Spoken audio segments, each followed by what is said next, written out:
Hi mathematicians, welcome to this video today on a topic that you may have heard before, you might not have heard, but it is called the greatest common factor. And it's not the greatest show alive, but it is a very important concept, and so we're going to talk about it. But in order to understand this, you first have to understand something called prime factorization. And so I'm going to ask you to go back and pause this video if you're not sure what prime factorization is. And go back and watch the video on that, and then come back to this video so that you can actually understand everything we're trying to talk about, okay? So the first thing we want to talk about is greatest common factor. Let's break that down. Let's talk about what it actually is. When you hear the word greatest, I hope you think of the largest or the biggest. And so the greatest is the largest. Common means you and I share this thing, or these two things share that quality or characteristic. So when we say common, it's going to be a shared number because we're talking about numbers in number theory. And it is a factor is a number that can divide the given number. So for example, 6 can divide 18 because 6 times 3 equals 18. That means 6 times a number plus no remainder is going to get you to that number. So a factor is a number that you can multiply with to get that product, or it is a number that you can divide the product by with getting another factor as well, okay? So we're looking for the biggest or the largest shared number, that's the common part, that can divide all of the given numbers. So you're going to be given, to find the greatest common factor, you're going to have to be given at least 2 numbers, okay? At least 2 numbers. Sometimes you'll hear the greatest common factor referred to as the G, which stands for greatest, C, which is the common, and F, which is known as the factor. So you might hear the acronym GCF, and they're asking you to find the greatest common factor, okay? I hope you get this idea. In math, we like to abbreviate a lot of things, and this is one of them. So GCF is just an abbreviation or an acronym that you might hear of in mathematics. I want you to be familiar with that. So we're looking for the largest shared number that can divide all the given numbers, not just 2 of them, or it has to be all of the numbers. Now, I'll be honest, when you first learn about greatest common factor, you usually start off with finding the greatest common factor of 2 numbers. But today, we're going to be finding the greatest common factor of 3 numbers. There's no difference behind the idea. It's just you have another number to have to work out, okay? All right, so the first thing that we want to do is read the question very carefully.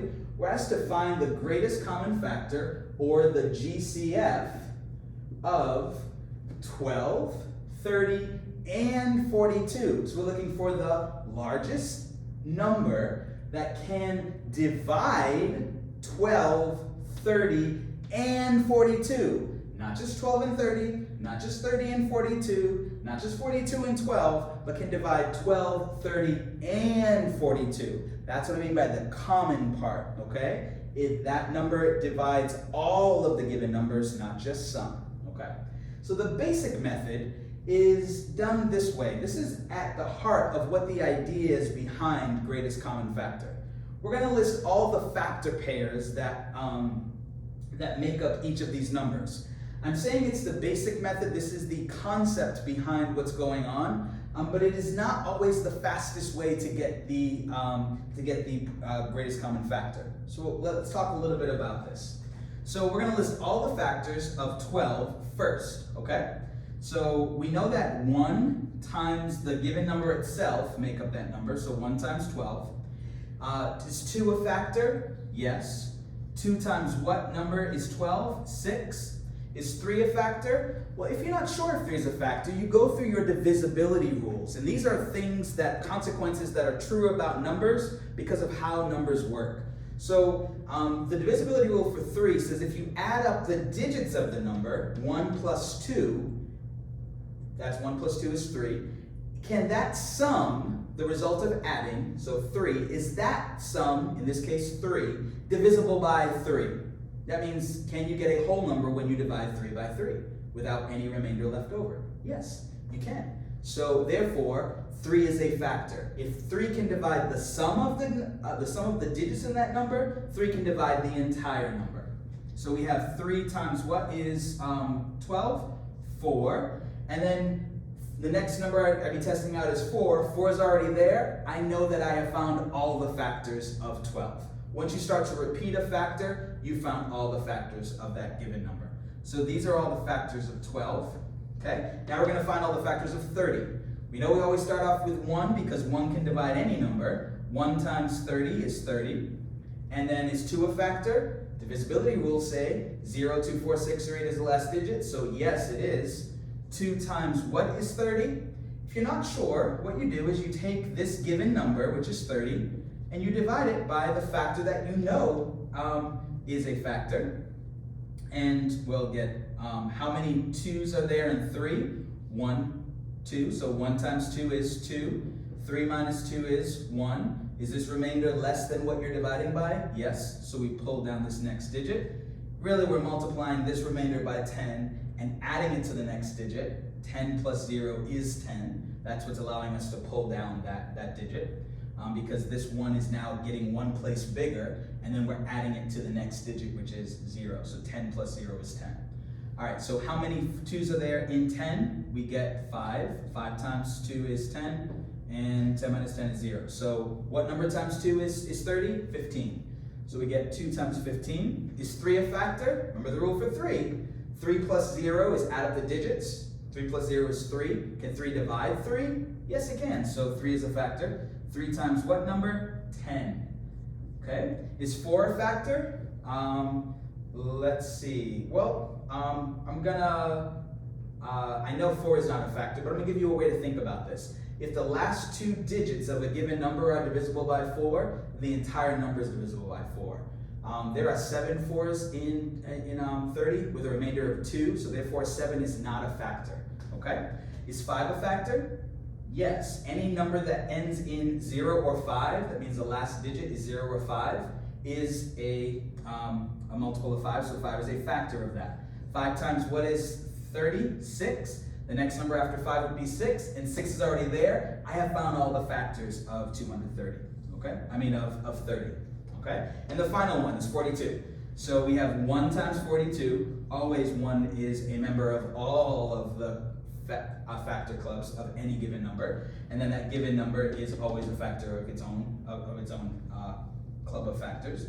2 is a factor. 2 times, I could do the division over here, it's 2 times 21. Is 3 a factor? Well, let's look at the digits. 4 plus 2 is 6. Can you divide 6 by 3 and get a remainder of 0? Yes, you can. So 3 is a factor. So we have 3 times 14. 3 times 14 is 42. Then we have, is 4 a factor? 4 is not a factor, because I know 4 times 10 is 40, and then there's a remainder of 2, so it's not a factor. Is 5 a factor? I know the last digit of 42 is not 0 or 5, so 5 is not a factor. Is 6 a factor? The rule for 6 is if 2 and 3 are factors, then 6 is a factor of that given number. So 6 is a factor here. 6 times what is 42? 7. And the next number would be 7, and 7 is already there, so once I repeat a factor, I know I have found all the factors. Okay. So, did you see how much work that took to figure that out? It's the basic idea. Now we have found all of the given numbers that can divide each of these given numbers.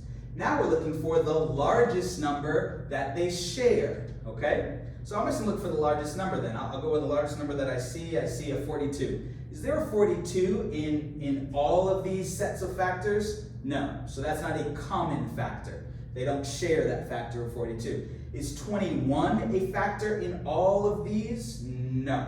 If I don't see it in one, I'm not even going to look at the other because it has to be in all of the set of factors for that number. Okay? 14, is 14 listed? No. In all of them? Is 7 listed in all of them? No. Is 6 listed in all of them? I see a 6 here, I see a 6 here, I see a 6 here. That is common in all of them. So we say that the greatest common factor of, this is the notation for greatest common factor, the greatest common factor of, and you list the numbers, 12, 30, 42, is equal to, what did you say the greatest common factor was? 6. Okay? And that's it. That's the notation. The greatest common factor of 12, 30, and 42 is 6, okay? So that is how we find the greatest common factor using the basic method. So that's the idea behind it all. However, that is not how I'm asking you to find it, because when you deal with really big numbers, to find the greatest common factor of those biggest numbers is going to be challenging if you miss out on one of the factors and that factor just happens to be common in all of them, but you didn't write it in one of them. You have not found the greatest common factor and taken all that time and energy to list out all the factors of a given number, and you still missed out. Or it's going to take a long time to list them all out like we just did here, okay? So this is the idea behind it, but it's not how I'm going to ask you to show your work, or it's not the fastest way to get your work, okay? With the efficient method means there's going to be some sort of ease to it. It's going to get you the result you want a lot faster, and it's not going to involve a lot of work, okay? So here's how I'm going to ask you to find the greatest common factor of 12, 30, and 42, okay?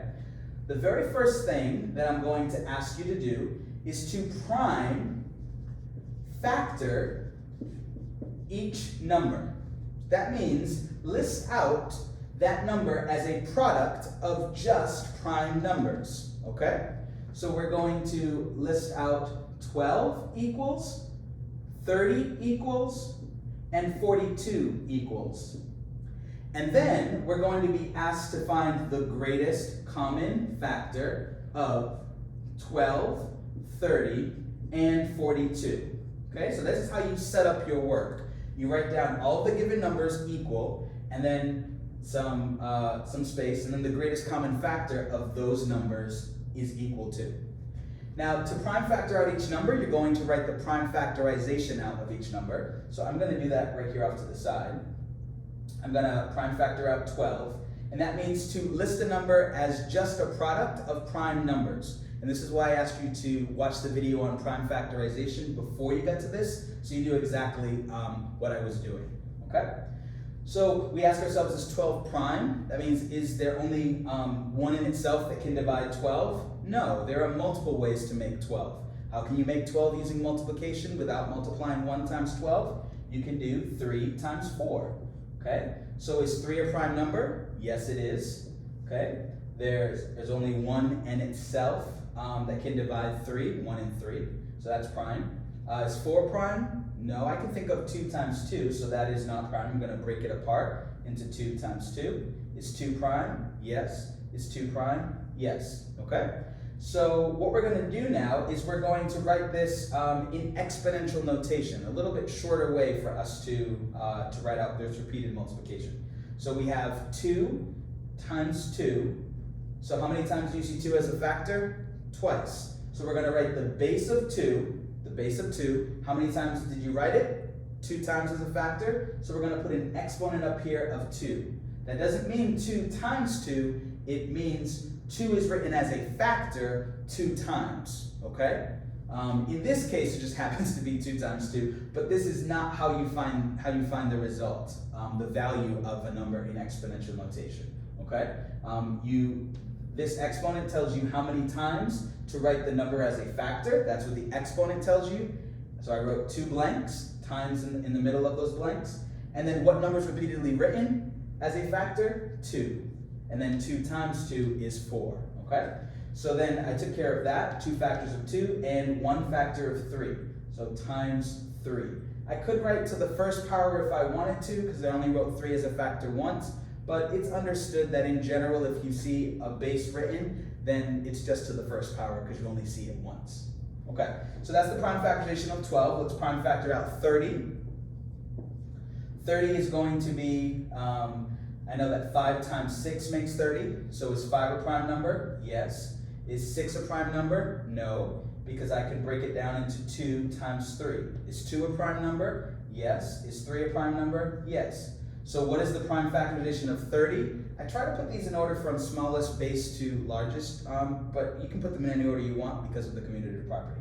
But for my purpose of trying to explain this to you, I'll put them in order from least base to highest base. So we have 1, 2, so I'll write that there.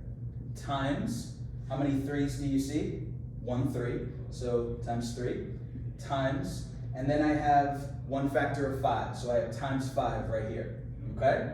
So now we're going to prime factor out 42. So we prime factor out 42, and with 42 you have 6 times 7 that makes 42. So is 6 a prime number? No, so I break it apart into 2 times 3. Is 2 a prime? Yes. Is 3 a prime? Yes. Is 7 a prime number? Yes, it is. So I have 1 factor of 2. There are no other 2's there that I've circled. Times 1 factor of 3. No other 3's there. Times 1 factor of 7. So that's the prime factorization of each of these numbers. Step 1 is done. I have prime factored each number, okay? Next, I'm going to use this prime factorization to find the greatest common factor, okay? Now, when I say common factor, it means that every single one of these numbers has to have that in it. If it doesn't have it in it, it's not common, okay? So the second step is to find the greatest common factor, or the GCF, of the given numbers, 12, 30, and 42. I'm going to use the product of the lowest power of each base. The lowest power of each base. And let's see why it's the lowest power. Well, I have a base of 2, okay? I have a base of 2. What power is this 2 to? It's 2 to the second power. What power is this 2 to?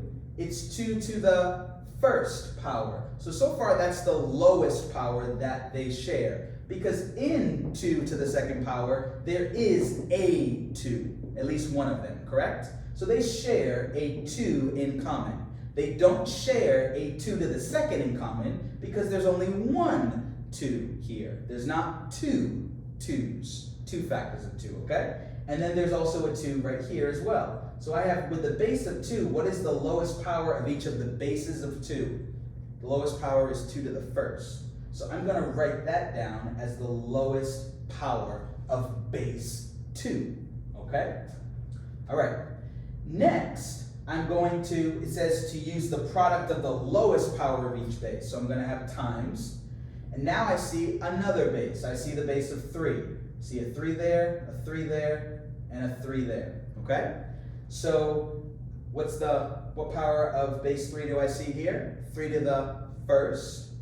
What power of base 3 is here? 3 to the first. What power of base 3 is here? 3 to the first. So 3 to the first was the lowest power of base 3 that I said. So what am I going to use?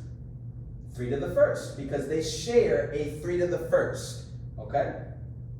Now, in this one, I see a 5, a base of 5. Do I see a base of 5 in this number right here, in 12? No. I don't see a base of 5, so technically, its power is to the 0th power. There's a 5 to the 0th power right here, and any number to the 0 power is equal to 1. Okay, as long as the base isn't 0.